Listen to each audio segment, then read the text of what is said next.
Somebody unconscious.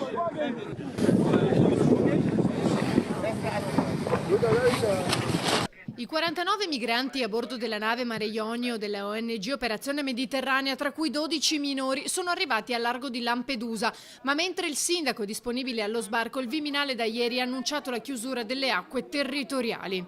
I migranti sono stati salvati dalla ONG al largo della Libia, si trovavano a bordo di un gommone in avaria che imbarcava acqua.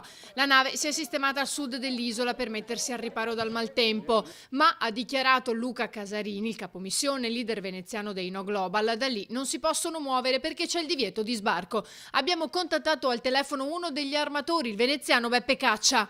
La nave si trova a circa mezzo miglio dalla riva, davanti al porto di Lampedusa, ed è circondata da 3 motovedette della Guardia di Finanza e una motovedetta della Guardia Costiera.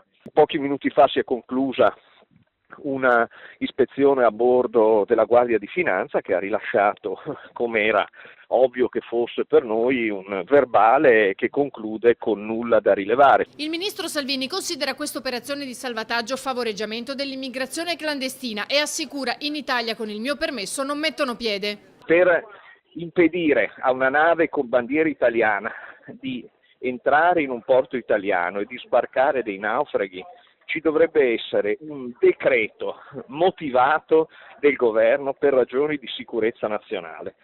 Ad oggi non c'è un solo atto scritto e chi impedisca un'attività che è un'attività conforme, in rigoroso rispetto, osservanza del diritto internazionale, del diritto del mare, si renderebbe di nuovo, come già avvenuto, mi pare di leggere sui giornali, nel caso della nave Diciotti, si renderebbe responsabile, lui sì, di un reato nei confronti di queste persone, di una gravissima violazione